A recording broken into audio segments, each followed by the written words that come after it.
बिस्मिल्लाहिर्रहमानिर्रहीम। अस्सलाम वालेकुम। उम्मीद करदा मेरे सारे भैन भरा बिल्कुल ठीक ठाक होणगे। मैं अज अपने भैन भरावां नाल एक वाक़या शेयर करना चाह रहा हाँ। वाक़या दे विच साडे सारे वास्ते नसीहत भी है तो बहुत अच्छा सबक भी है। मशहूर अरब मुफक्कर और दाई डॉक्टर अली तंतानी रहमतुल्लाह साहब फरमांदे ने कि काबल दे विच सी कि उत्थे दे वज़ारत खारजा जिहड़े सन उन्हां दी तरफों हुक्म होया कि फौरी तौर पर जरूरी काम आ तुसीं रूस चले जाओ। मैं तैयारी कर ली, लेकिन मैं परेशान हो गया कि गैर मुस्लिम मुल्क हैगा, उत्थे पता नहीं किस तरह का उन्हां दा खाना रहन सहन होएगा। चूँकि वो अल्लाह वाले सन, वो इस वास्ते थोड़ा ज़्यादा उस सोच पै गए कि हलाल होएगा हराम होएगा, पता नहीं किस तरह का खाना पेश करनगे। इस परेशानी दे विच अपने घर आए। उन्हां दे घर दे विच 2 देसी मुर्गियां सन।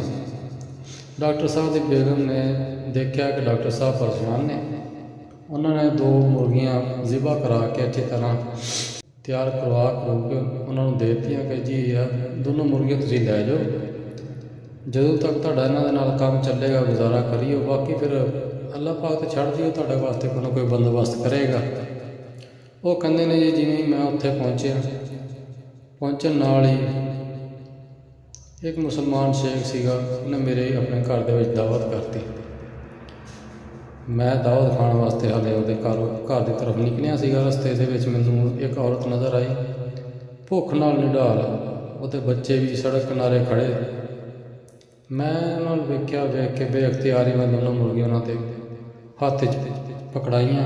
पकड़ाउण तो बाद मैं शेख साहब दे घर चल गया। उत्थे जाके मैं दावत खाधी। दावत खाण दे 1 घंटा ही गुजरिया होएगा तकरीबन, मैनूं उत्थे पहुंचिया नूं कि मैनूं फोन आ गया कि जी जिहड़े काम वास्ते तुहानूं उत्थे भेजिया सीगा वो काम ते गया वा हो, तो तुसीं बराए मेहरबानी में करो इस तो अगली फ्लाइट जिहड़ी है उस फ्लाइट के जरिए वापस आ जाओ ना। मैं बड़ा हैरान होया कि एक कैसा सफ़र सीगा। मैनूं इस सफ़र की कोई समझ नहीं लगी। हाँ अलबत्ता मैं यही समझ सकदा कि मेरे घर दे विच जिहड़ियां 2 मुर्गियां सन, उस माँ ते उन्हां बच्चों का रिज़क सी जिहड़े साडे तो 4000 किलोमीटर दूर रहिंदे सन। ते अल्लाह ताला की तरफों एक जरिया सीगा, एक हुक्म ही होया मेरे वास्ते कि जाओ जी जाके उन्हां दा रिज़क उन्हां तक पहुँचा के आओ। जिवें ही मैं उन्हां दा रिज़क उन्हां तक पहुँचाता, मेरा काम खत्म हो गया तो मैं वापसी आ गया।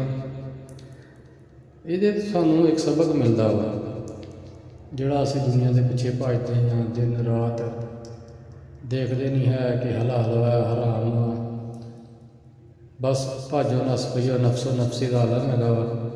मेरे भाईओ जिहड़े तुहाडे मुकद्दर का रिज़क हैगा वा, चाहे 4000 किलोमीटर दूर होवे या नज़दीक होएगा, वो तुहाडे मुकद्दर दा ही है, वो तुहानूं मिल के ही रहना वा।